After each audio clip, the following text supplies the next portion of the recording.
தென்னாப்பிரிக்கா மற்றும் இங்கிலாந்து அணிகள் மோதிக்கொண்ட சாம்பியன்ஸ் டிராபி தொடரின் 11வது ஆட்டம் கராச்சி மைதானத்தில் நடைபெற்றுச்சு. டாஸ் வென்ற இங்கிலாந்து அணி பேட்டிங் தேர்வு செய்த நிலையில பில் சால்ட் மற்றும் பென் டக்கெட் தொடக்க ஆட்டக்காரர்களா களமிறங்கினாங்க.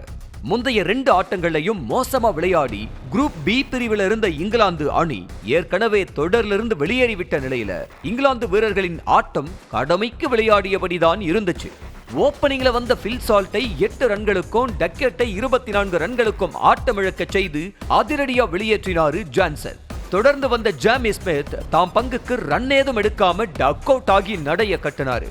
இப்படியே தொடர்ந்து வந்த ஜோ ரூட் 4 பவுண்டரி 1 சிக்ஸருக்கு 37 ரன்கள் எடுத்து மல்டர் பந்துக்கு அவுட் ஆக ஹாரி ப்ரூக்கும் 19 ரன்களுக்கே சுருண்டு பெவிலியன் திரும்பினாரு. வெற்றிக்கான ஆர்வத்தை கொஞ்சமும் வெளிப்படுத்தாத இங்கிலாந்து வீரர்கள் மோசமான பெர்ஃபார்மன்ஸை வெளிப்படுத்தி தடுமாற விறுவிறுன்னு விக்கெட்டுகளை வீழ்த்தி இங்கிலாந்தை செயல்பட முடியாதபடி செய்து வந்தாங்க தென்னாப்பிரிக்க வீரர்கள்.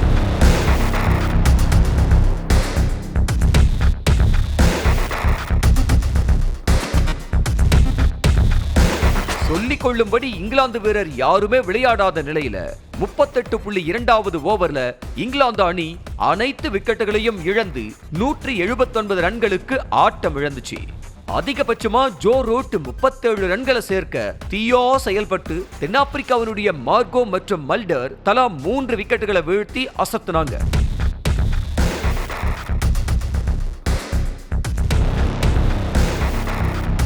நூற்றி 180 என்ற சுலபமான இலக்க நோக்கி களமிறங்கும் போதே வெற்றியை தீர்மானிச்ச தென்னாப்பிரிக்கா ஓப்பனிங்ல இறங்கின ரியான் ரிக்கல்டன் 5 பவுண்டரிகளோட 27 ரன்களுக்கும் ட்ரிஸ்டன் ஸ்டப்ஸ் ரன் ஏதும் எடுக்காமையும் அவுட் ஆனாங்க. ஆனா அடுத்து இறங்கின வீரர்கள் ஆட்டத்தை சீக்கிரமே முடிக்கும் முனைப்புல அதிரடி காட்ட துவங்கினாங்க.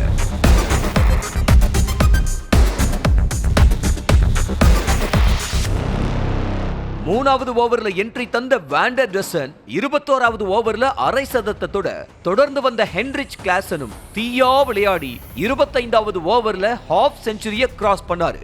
அதிகபட்சமா 6 பவுண்டரி 3 சிக்ஸர்களோட வாண்டர்சன் 72 ரன்களை சேர்க்க 29.1வது ஓவர்ல 3 விக்கெட்டுகளை மட்டும் இழந்து சுலபமா இலக்கை எட்டி தென்னாப்பிரிக்கா வெற்றி பெற்றுச்சு. நியூசிலாந்து மற்றும் இந்தியா இடையிலான லீக் ஆட்டத்தின் கடைசி போட்டி மட்டும் மீதமிருக்கும் நிலையில அரையிறுதி சுற்றுக்கு குரூப் ஏவிலிருந்து நியூசிலாந்து, இந்தியா மற்றும் குரூப் பியிலிருந்து தென்னாப்பிரிக்கா, ஆஸ்திரேலியா அணிகள் தகுதி பெற்றிருக்காங்க.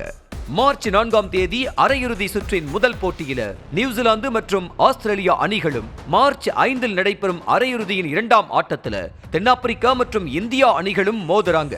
இந்த போட்டிகள்ல வெற்றி பெறும் அணிகள் மார்ச் 9 நடைபெறும் இறுதி சுற்றுல மோத இருக்காங்க.